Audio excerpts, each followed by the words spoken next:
मंच पर उपस्थित भारत सरकार के उद्योग और वाणिज्य मंत्री श्रीमान पीयूष गोयल जी, सहकारिता मंत्रालय में मेरे साथी मोदी जी की मंत्रिपरिषद के सदस्य श्री वीएल वर्मा जी, भारतीय राष्ट्रीय सहकारी संघ के अध्यक्ष श्री दिलीप संघानी जी, सचिव सहकारिता Shri Ganesh Kumar ji, chief executive officer jam के श्री प्रशांत कुमार जी, अपर सचिव सहकारिता मंत्रालय श्री विजय कुमार जी, आज यहां पर उपस्थित सारी बड़ी बड़ी सहकारी समितियों के चेयरमैन, मैनेजिंग डायरेक्टर और ऑनलाइन कई सारी सहकारी समितियों के जुड़े हुए सभी सहकारिता क्षेत्र के मेरे प्यारे भाइयों और बहनों, आज का दिन भारत के इतिहास में बहुत महत्वपूर्ण दिन है, क्योंकि 9 अगस्त के दिन ही गांधी जी ने एक नारा दिया था जो अंत में भारत की आजादी का कारण बना। 9 अगस्त के दिन ही गांधी जी ने कहा था, अंग्रेज भारत छोड़ो। क्विट इंडिया मूवमेंट की शुरुआत 9 अगस्त से हुई थी, जिसने अंग्रेजी सल्तनत की नींवें हिलाकर रख दी थी और अंततोगत्वा 15 अगस्त 1947 के दिन भारत को आजादी मिली। तो 75 साल हो गए वो दिन को, मगर आज भी मेरे जैसे कई लोग जो इतिहास को जानते हैं उनको मालूम है कि 9 अगस्त का दिन ये भारत के इतिहास में कितने मायने रखता है। गांधी जी ने जो आह्वान किया था, वो आह्वान का परिणाम ये था कि उस वक्त 30 करोड़ भारतीय एक साथ देश की स्वतंत्रता के लिए एक मंच पर आए, एक विचार के साथ आए, एक आंदोलन में जुड़े और ऐसा द्रुत गति से आंदोलन फैला कि अंत में अंग्रेजों को जाना पड़ा। और आज आजादी के अमृत महोत्सव के वर्ष के 9 अगस्त के दिन एक महत्वपूर्ण काम हो रहा है कि देश भर की सभी सहकारी समितियों के लिए जैम के दरवाजे खुले हो रहे हैं। पीयूष भाई, आपने जैम से खरीदी के लिए तो सहकारी समितियों के दरवाजे खुले ही है, मगर आप एक बात कहना भूल गए कि सबसे कम रजिस्ट्रेशन सप्लायर नाते अगर किसी का है जैम पर, तो कोऑपरेटिव सोसाइटीज का है। मैं कहना चाहता हूं 9 अगस्त का दिन बहुत अच्छा है, सप्लाई साइड पर भी कोऑपरेटिव सोसाइटी अपना रजिस्ट्रेशन जैम पर करे। हमें भी बाजार बढ़ाना है और सरकार की कई सारी इकाइयां जैम के माध्यम से ही अब खरीदी करती हैं, चाहे राज्य सरकार हो, चाहे केंद्र सरकार हो, चाहे अंडरटेकिंग्स हो, ये सभी इकाइयां जैम के माध्यम से खरीद करती हैं। मैं कोऑपरेटिव सोसाइटीज को आज के दिन ये भी अपील करना चाहता हूं कि अपने आप को जैम पर रजिस्टर करने के लिए तैयार करें। प्रक्रिया है, होनी भी चाहिए और जरूरी भी है, क्योंकि क्वालिटी का भी चिंता करना है, क्षमता का भी चिंता करना है। और दिलीप भाई यहां बैठे हैं, मैं राष्ट्रीय सहकारी संघ को भी अपील करता हूं कि आपका ये काम ही है कि कोऑपरेटिव का मार्केटिंग बढ़े, और कोऑपरेटिव का मार्केटिंग बढ़ाना है तो जैम से अच्छा कोई रास्ता नहीं हो, और जैम को हम अपनाएं। मित्रों, आज जैम के बारे में मैं बाद में बात करता हूं, मगर आज ढेर सारे लोग, ढेर सारी समितियों के कार्यकारिणी के लोग और उनके चेयरमैन ऑनलाइन जुड़े हैं। कई जगह पे पैक्स पर भी पूरी की पूरी समिति आज ऑनलाइन इस कार्यक्रम को देख रही है। मैं सहकारिता के बारे में थोड़ी बात संक्षिप्त में जरूर बताना चाहता हूं मित्रों। मोदी जी ने जो निर्णय किया है सहकारिता मंत्रालय को अलग बनाने का, और मेरा तो सौभाग्य है कि देश के पहले सहकार मंत्री बनने का मौका उन्होंने मुझे दिया है। मगर ये निर्णय कोई सोचे समझे बगैर किया गया निर्णय नहीं है। अर्थतंत्र को जो जानते हैं उनको आबादी अपने आप में एक ताकत भी लगती है, और मेरे जैसे जो लोग सोचते हैं वो ज्यादा इस बात को सोचते हैं कि आबादी अर्थतंत्र के लिए ताकत होती है, क्योंकि अंततः आबादी मार्केट भी होती है, मार्केट की एक साइज होती है। भारत की आबादी तो 130 करोड़ थी 2014 तक, परंतु मार्केट 60 करोड़ का ही था, क्योंकि बाकी 70 करोड़ लोगों का खरीद शक्ति ही नहीं था, खरीदने की शक्ति ही नहीं थी। तो आबादी 130 करोड़ होने के बावजूद भी भारत का मार्केट 70 करोड़ तक सीमित था। नरेंद्र मोदी जी ने इस देश के 60 करोड़ लोग ऐसे थे जिनका पूरा समय, दिन का पूरा समय शाम को क्या खाना है इसकी चिंता में चला जाता था। ज्यादा से ज्यादा सोचे तो आगे घर बना लेना है, घर में एक गैस की बोतल ला देनी है, घर में बिजली का कनेक्शन ला देना है, स्वास्थ्य की सुविधाओं के लिए चिंता करनी है, घर के अंदर स्वच्छ पीने का पानी लाना है, घर के अंदर शौचालय बनाना है। ये सारी चिंताओं में से ही आजादी के 75 साल तक देश के 60 करोड़ लोग बाहर ही नहीं आए, उनका पीढ़ियां इसी में चली गई। मैं उत्तर प्रदेश में कई गांव में कई लोगों को मिला हूं जो आज प्रधानमंत्री आवास का एक घर मिलने के बाद कहते हैं 12वीं पीढ़ी तो हमें याद है, 12 पीढ़ी का संघर्ष हो गया, घर नहीं बना पाए थे भाई, मोदी ने छप्पर दे दिया, आज हमारी 13वीं पीढ़ी ने घर देखा। तो 60 करोड़ लोगों का जो संघर्ष का कारण था मोदी जी ने एक साथ समाप्त कर दिया। इसको बैंक अकाउंट दे दिया, इसको गैस का सिलेंडर दे दिया, घर दे दिया, शौचालय दे दिया, घर में बिजली दे दी, स्वास्थ्य की सुविधाएं दे दी, शुद्ध पीने का पानी दे दिया, और फ्री ऑफ कॉस्ट खाने के लिए अनाज भी दे दिया। आप लोगों को लगेगा कि ठीक है भाई, गरीब कल्याण की दृष्टि से अच्छा ही किया, मगर उसका सहकारिता से क्या मतलब है? मित्रों, अब इसके मन में महत्वाकांक्षा है। घर में लाइट आई है, उसको पंखा चाहिए, उसको कूलर चाहिए। अब फ्री हो गया है, खाने के लिए मेहनत नहीं करनी है, तो मेहनत और कोई काम के लिए करनी है तो उसको स्कूटी भी चाहिए, और वो पैसा कमाना चाहता है। इसके मन के अंदर आकांक्षा बढ़ने का काम नरेंद्र मोदी सरकार और देश के प्रधानमंत्री नरेंद्र मोदी ने किया है। आकांक्षा तो तब होती है जब प्राथमिक जरूरियातें समाप्त हो जाती है। पूरा जीवन ही जब प्राथमिक जरूरियातों में समाप्त हो जाता था, आकांक्षा कहां से पैदा होगी? आकांक्षा पैदा हो ही नहीं सकती। इसकी प्राथमिक जरूरियातों को 7 साल में एक साथ नरेंद्र मोदी ने समाप्त कर दिया है। अब उसकी आकांक्षा जगी है, उसको कुछ करना है, मगर पूंजी नहीं है।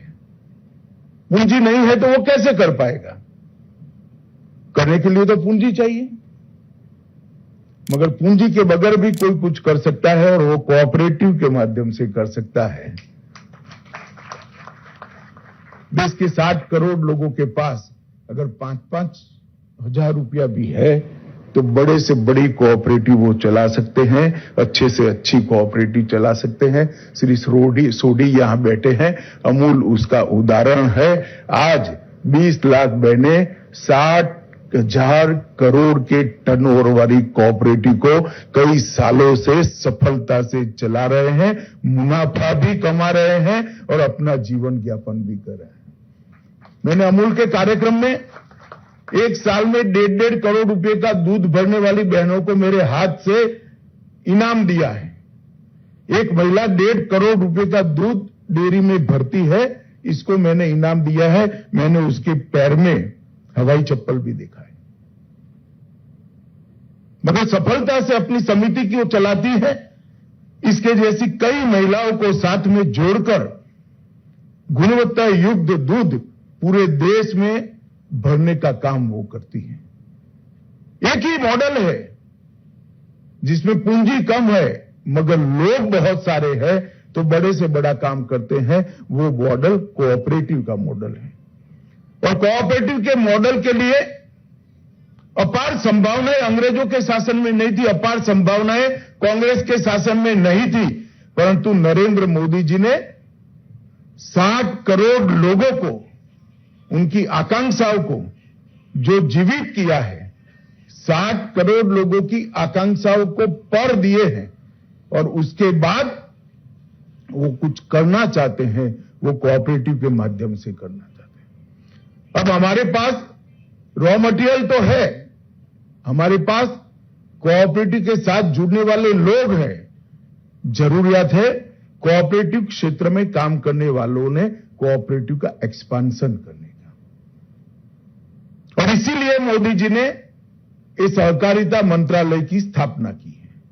कोऑपरेटिव का एक्सपांशन करना है तो कई सारा सुधार हमने एक क्षेत्र के अंदर भी करना पड़ेगा। ये निग्लेक्टेड क्षेत्र रहा है। कोई भी व्यवस्था जो होती है अपने आप में 50 साल में आत्मचिंतन नहीं करती है तो व्यवस्था कालबाह्य हो जाती है, समय उसको खत्म कर देता है। कोऑपरेटिव की व्यवस्था 115 साल पुरानी हमारे देश में है, कानून भी बहुत पुराने, बीच बीच में टुकड़ा टुकड़ा परिवर्तन हुए, मगर आमूलचूल परिवर्तन समय के हिसाब से नहीं हुआ है, इसका मॉडर्नाइजेशन नहीं हुआ है। आज के समय के परिप्रेक्ष्य में कोऑपरेटिव सोसाइटी चलाने वालों की ट्रेनिंग भी नहीं हुई है। ढेर सारी चीजों में बदलाव लाना पड़ेगा और गति से के साथ बदलाव लाना पड़ेगा। और यहां पर जो कोऑपरेटिव के सारे लोग जुड़े हैं, मैं उनको विनम्रता से एक बात करना चाहता हूं, मेरी बात को अन्यथा न ले, हमें बदलना पड़ेगा वरना लोग हमें बदल देंगे। अगर हम नहीं बदलेंगे तो सोसाइटी हमें बदल देगी, नया आदमी चुनकर लाएगी। समय अब आगे निकल गया है, इसलिए बदलने की शुरुआत हम अभी से कर दें। और सहकारिता मंत्रालय ने मोदी जी के नेतृत्व में एक्सपांशन के लिए ढेर सारे उपाय एक साथ, ये एक साल के अंदर 25 से 30 इनिशिएटिव पर साइमल्टेनियसली कोऑपरेटिव मिनिस्ट्री समांतर रूप से काम कर रही है। हम सहकारी नीति को भी बना रहे हैं, जो पैक्स से लेकर एपेक्स तक, और लगभग 80 क्षेत्रों में अभी सहकारी क्षेत्र 32 क्षेत्रों तक सीमित है। हम 80 क्षेत्रों का इसके अंदर प्लानिंग कर रहे हैं। तो पैक्स के लेकर एपेक्स तक एक होलिस्टिक अप्रोच के साथ सहकारी नीति बनाने की हमने शुरुआत करी है। एक्सपांशन करना है मगर डेटाबेस ही नहीं है। इस देश के इतने बड़े सागर किनारे पर कितने गांवों में मछली पालन का काम करने वाले भाइयों की कोऑपरेटिव नहीं है, किसी का डेटा ही नहीं, कैसे एक्सपांशन करोगे? 65,000 पैक्स है मगर कितना ड्राई एरिया है, आज नक्शे पर कंप्यूटर में देखना चाहते तो है ही नहीं, कैसे एक्सपांशन करोगे? हम एक डेटाबेस बना रहे हैं, हर प्रकार के कोऑपरेटिव्स तहसील तक क्लिक करते करते नीचे जाएंगे तो गांव तक कितने हैं, खादी के कितने हैं, पानी के वितरण के कितने हैं, मछली पालन के कितने हैं, डेयरीज कितनी है, पैक्स कितने हैं, मार्केटिंग के सोसाइटियां कितनी, ये सारे प्रकार के पैक्स, सारे प्रकार की कोऑपरेटिव सोसाइटी एक डेटाबेस में आएगी। यूनिवर्सिटी की स्थापना का भी काम आगे बढ़ा है। एक बहुत पुराना खाका दिलीप भाई की अध्यक्षता में ट्रेनिंग का चल रहा है, अपार पैसा पड़ा है सालों से, शायद इसके सूद से ही 2 यूनिवर्सिटी चल जाए, इतना पैसा पड़ा है मगर इसका उपयोग नहीं होता है। दिलीप भाई आप चिंता मत करो, यूनिवर्सिटी सरकार चलाएगी, हम आपको चलाने के लिए देंगे, आप चिंता मत करिए। मित्रों, यूनिवर्सिटी भी बनानी है जो नए प्रोफेशनल तैयार करेंगे। अगर कोऑपरेटिव बैंक को स्पर्धा के अंदर टिकना है तो अभी जिस प्रकार से हम मानव संसाधन को हायर कर रहे हैं वो नहीं चलेगा, प्रोफेशनल लाने पड़ेंगे, प्रोफेशनल तरीके से भर्ती करनी पड़ेगी। तो हम इसके लिए भी एक यूनिवर्सिटी बना रहे हैं जो अभी सहकारिता के क्षेत्र के अंदर काम करे, वो सभी का एक कैप्सूल बनाकर ट्रेनिंग करेंगे, नए आएंगे वो कोर्स से निकले हुए लोग ही आएंगे और सभी ब्रांचेस का डिप्लोमा और डिग्री दोनों कोर्स वो यूनिवर्सिटी के अंदर उपलब्ध होगा। एक एक्सपोर्ट हाउस भी हम रजिस्टर कर रहे हैं, लगभग सितंबर तक हो जाएगा, जो देश भर के कोऑपरेटिव्स को एक्सपोर्ट करने के लिए अपना प्लेटफॉर्म देगा। यूनिवर्सिटी बनने के बाद राष्ट्रीय सहकारी संघ को साथ में रखकर हम ट्रेनिंग का एक विस्तृत प्रोग्राम बनाए और ट्रेनिंग को सहकारिता के कर्मचारियों तक नहीं रखेंगे, सहकारिता के मेंबर तक भी रखेंगे। अगर मेंबर में जागरूकता नहीं है, मेंबर को अपना अधिकार नहीं है, तो सहकारिता की समितियों में जो लोग बैठ जाते हैं उस पर कभी भी चेक नहीं रहता है। मेंबर की जागरूकता सबसे महत्वपूर्ण है। ये सारी चीजें हम सबको भी, मैं भी पैक्स चलाता हूं, मुझे भी परेशानी कर सकती है, मगर पैक्स अच्छे से चलाना है, सहकारिता अच्छे से चलानी है तो मेंबर्स का जागरूक होना बहुत जरूरी है। मल्टी स्टेट कोऑपरेटिव एक्ट के अंदर भी बहुत आमूलचूल हम परिवर्तन कर रहे हैं। मोदी सरकार ने सारे पैक्स को कंप्यूटराइज करने का निर्णय कर लिया है और कैबिनेट ने इसकी अनुशंसा भी, अनुमति भी दे दी है और अब बहुत तेजी के साथ आगे बढ़ रहे हैं। अब तक जितने भी हर्डल्स बैंकिंग क्षेत्र को छोड़कर कोऑपरेटिव के लिए वित्त विभाग में थे, सारे हर्डल हमने 3 माह के अंदर ही समाप्त कर दिए थे। आज देश की कोऑपरेटिव टैक्सेशन के मामले में कंपनी के एट पार है और 60 साल का अन्याय सहन करने के बाद आज हम एट पार खड़े हैं। 60 साल से हम ज्यादा टैक्स दे रहे थे। पहली बार एक ऐतिहासिक निर्णय के, प्रचार मेरा स्वभाव नहीं है मगर आपके सीए ने आपको बता दिया होगा। और मित्रों, मैं आपको इतना जरूर कहना चाहता हूं कि बैंकिंग क्षेत्र में भी थोड़ी कठिन प्रक्रिया है। रिजर्व बैंक के साथ चर्चा चल रहा है। काफी सारी चीजें, काफी सारे मुद्दे प्राइमरी मीटिंग के अंदर ही रिजर्व बैंक ने एक पत्र से ही सिर्फ एक्सेप्ट की है और एक फाइनल मीटिंग होने के बाद बैंकों को भी एट पार लाने का काम हम कर पाएंगे, इसका मुझे पूरा भरोसा है। आप जरा भी एक बात आप समझ लीजिएगा कि अब सहकारिता क्षेत्र के साथ दोयम दर्जे का व्यवहार कोई कर नहीं सकता, कोई अन्याय नहीं। परंतु हमने भी बदलने की शुरुआत करनी है, हमने भी पारदर्शिता की दिशा में जाना पड़ेगा, हमने भी अपने आप को तैयार करना पड़ेगा। और अगर जब तक लोगों का विश्वास कोऑपरेटिव पर नहीं बनता है, कोई भी विचार आंदोलन का स्वरूप नहीं लेता और सहकारिता जब तक आंदोलन नहीं बनती है, 29 करोड़ लोग आज देश के सहकारिता से जुड़े हैं और पोटेंशियल है 103 करोड़ लोग जुड़ने का। 29 करोड़ से 103 करोड़ की जो यात्रा है, जो 60 करोड़ लोग हैं, वो 60 करोड़ लोग को कोऑपरेटिव के साथ जोड़ना है। वो काम हमने मोदी जी के नेतृत्व में करना है, मगर इसके लिए जनता का विश्वास अर्जित करना पड़ेगा और जनता का विश्वास अर्जित करना है तो पारदर्शिता लानी पड़ेगी। और पारदर्शिता लानी है तो 3 क्षेत्र है। एक तो चुनाव पारदर्शी होने चाहिए, इसके अंदर भी हम बदलाव करने चाहिए। चुनाव आयोग की तरह की यंत्रणा बनेगी जो चुनाव को पारदर्शी तरीके से कराएगी। बार बार हम ही चुनकर आ जाए, ये व्यवस्था ठीक नहीं है। मुझे भी कहने का अधिकार नहीं है, मैं भी 25 साल से पैक्स का चेयरमैन मैं ही हूं, इस बार बदलने वाले हूं। मगर चुनाव के अंदर ही पारदर्शिता लाना, भर्ती के अंदर, रिक्रूटमेंट्स के अंदर भी पारदर्शिता लाना, इसके रूल्स बनाने का काम भी हम कर रहे हैं। और तीसरा, परचेज के अंदर पारदर्शिता लाना। परचेज के अंदर पारदर्शिता लाने के लिए जैम से अच्छा कोई माध्यम हो नहीं सकता। नरेंद्र मोदी जी ने डीजीएसएनडी का, जो पीयूष भाई कह रहे हैं, ये डायरेक्टरेट को समाप्त कर देश पर बहुत बड़ा उपकार कर एक करप्ट व्यवस्था को समाप्त कर दिया। और इतनी ट्रांसपेरेंट तरीके से, व्यवस्था नहीं है, टीचिंग प्रॉब्लम हो सकते हैं, कुछ गड़बड़ियां भी शुरुआत में एडमिनिस्ट्रेटिव प्रकार की आ सकती है, मगर इरादे पर कोई शंका मत करिए। मैं आपको विश्वास दिलाता हूं, आने वाले 5 सालों के बाद ये दुनिया ये मॉडल को देखेगी कि पारदर्शिता से गवर्नमेंट परचेज का मॉडल कैसे हो सकता है। और मित्रों, जिस प्रकार से पीयूष भाई के नेतृत्व में जेम की यात्रा अब तक चली है और मैं भविष्य जो देख रहा हूं, मैं तो बहुत आशान्वित हूं। आज मैं पहले सहकारिता की ही बात करूं, जब पहले पीयूष भाई का गाया तब उन्होंने कहा कि भाई ना आ जाएगी, वित्त मंत्रालय करेगा, वो करेगा। एक फर्स्ट रिएक्शन था, मैंने बोला यार आप प्रयास करो, तो उन्होंने कहा आप फोन करें। मैं तो नहीं फोन करूंगा, भाई मेरे मंत्रालय का नोट है, उनको मालूम है मैंने साइन किया हुआ है, आप प्रयास करिए, आगे देखिए क्या होता है। और बिल्कुल निर्विरोध पीयूष गोयल जी के परिश्रम से कैबिनेट तक नोट पहुंच गई और मोदी जी ने इसको अनुमति भी दे दी और आज हम सारी सहकारी समितियों को जेम के साथ जोड़ने का काम कर रहे हैं। तो बहुत बड़ी उपलब्धि है।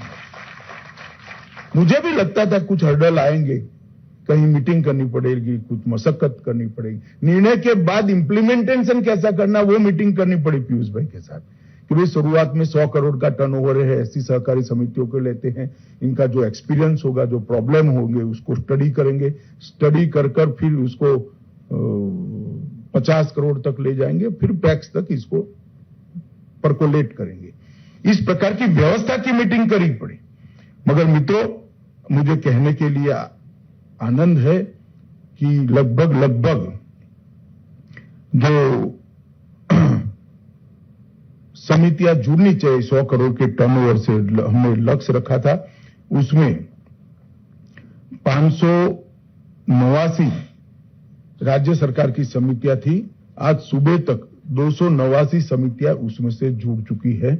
अभी तो शुरुआत आज हो रही है और 54 मल्टी स्टेट कोऑपरेटिव्स थे जो जुड़ सकते थे, उसमें से 54 में से 45 मल्टी स्टेट कोऑपरेटिव जुड़ चुके हैं। तो बहुत बड़ी उपलब्धि है, लोगों का भरोसा भी है। हो सकता है बड़े बड़े कोऑपरेटिव्स को अपना एरिया इसमें एक्सपांड करना पड़ेगा। ढेर सारी चीजें हम खरीदते हैं, अगर हमारी पारदर्शिता पर किसानों का भरोसा बढ़ेगा, हमारी पारदर्शिता पर दूध उत्पादकों का भरोसा बढ़ेगा, तो आप पर भी जो समिति में बैठे हैं उन पर भी बढ़ेगा। और जेम का जो विस्तार हुआ है वो तो अकल्पनीय है। मैं तो आंकड़ों का विद्यार्थी हूं मित्रों, लगभग 61,000 से ज्यादा 62,000 के करीब जेम पर सरकारी खरीदार उपलब्ध है और 48,75,000 मतलब करीब 49 लाख विक्रेता जेम पर पंजीकृत है।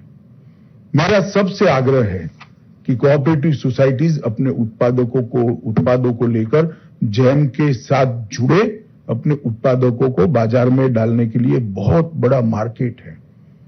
प्राइवेट लोग भी जेम से रेट देख लेते हैं, पूछ लेते हैं जेम पर क्या रेट है, कौन सी कंपनी का है, और वो डायरेक्ट भी वहां कांटेक्ट करते हैं। कई सारा एक्सपेंशन बिजनेस का जेम के माध्यम से हुआ है। लगभग 10,000 से ज्यादा उत्पाद और 288 से ज्यादा सर्विसेज आज सूचीबद्ध हो चुकी है और अब तक 2,78,000 करोड़ का व्यापार भी पूरा हो चुका है। मित्रों, बहुत बड़ी उपलब्धि जेम की है। आज हम इतनी बड़ी दुनिया का एक हिस्सा बनने जा रहे हैं। मैं कार्यक्रम तो मेरा स्वभाव ही नहीं, करने जैसा भी नहीं था, अब हो गया। ये दिलीप भाई मेहनत कर रहे हैं, सब जुड़ ही रहे हैं, पर्चेस चालू भी हो जाएगी। मगर मैंने कार्यक्रम के लिए जब मुझे सहकारिता सचिव ने कहा मैं को पीयूष भाई को जरूर बुलाओ, कार्यक्रम इसलिए करना चाहिए क्योंकि ये बात सबके जहन में जानी चाहिए कि हम कितनी बड़ी व्यवस्था से जुड़ रहे हैं और सिर्फ खरीदी के लिए न जुड़े। मैं अभी भी आग्रह करना चाहता हूं, बिक्री के लिए भी हम जुड़े। शायद आपको मालूम नहीं है कि सारा गेहूं, सारी दलहन, सारे मसाले सेना और हमारी सीएपीएफ जैम से खरीदते हैं, जहां कोऑपरेटिव है ही नहीं। क्यों नहीं है भाई? आईटीसी अकेली क्यों है? आप क्यों नहीं हो? आपने आना चाहिए, आपसे ही तो आईटीसी ले जाती है। क्यों डायरेक्ट नहीं जाते हो? रेट मिलता है अच्छा, पेमेंट सिक्योर है, सरकार पेमेंट रिजर्व कराने के बाद ही ऑर्डर दे रही है। ढेर सारे चीजें, ये जो फर्टिलाइजर के ठेले उपलब्ध है जैम पर। मुझे भरोसा है कि आप जो परचेस करते हो इससे 15% से कम सस्ते नहीं होंगे। आपकी व्यवस्था में थोड़ा विरोध जरूर आएगा, क्योंकि वहां पर थोड़ा बहुत मोटा सेटिंग बेटिंग होता है, मगर रूथलेसली वो सेटिंग को समाप्त कर देना चाहिए और पारदर्शी व्यवस्था बनानी चाहिए। हमें आगे बढ़ना पड़ेगा और इतना मानकर चलिएगा कि मैंने निर्णय किया है कि हम आगे बढ़ेंगे तो बढ़ना ही है और बढ़ना ही पड़ेगा। आने वाले दिनों में ऑडिट के वर्क के साथ भी ये सारी चीजें जुड़ने वाली हैं, मगर वॉलंटरीली जितना हो जाता है वो अच्छा है। नहीं तो ऑडिटर पूछेगा कि भाई क्यों जैम से परचेज नहीं किया, फिर हम दिक्कत में आएंगे। मैं तो चाहता हूं ऐसे दिन ना आए, वॉलंटरीली हम जुड़ जाए। सस्ता मिल रहा है, क्यों नहीं खरीद करना भाई?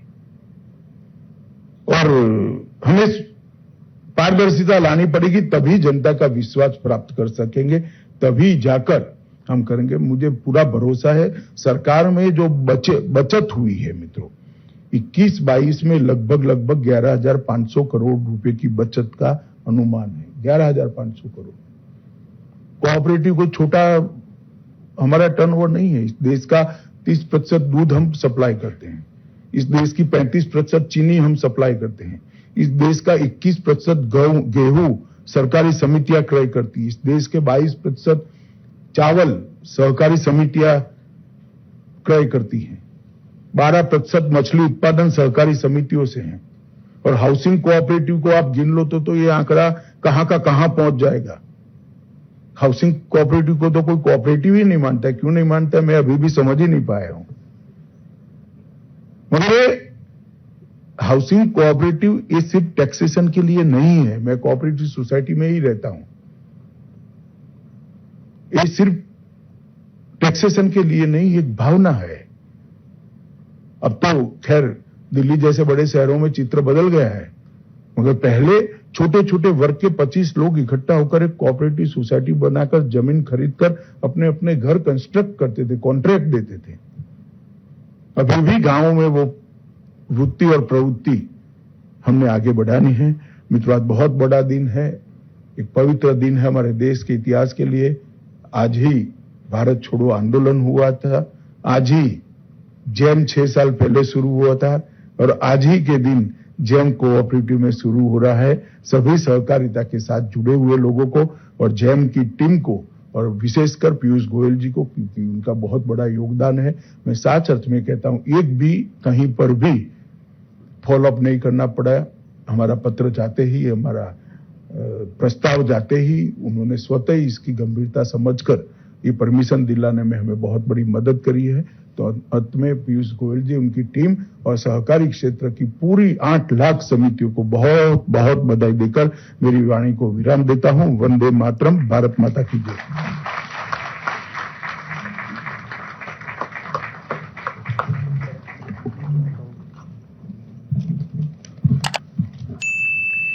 माननीय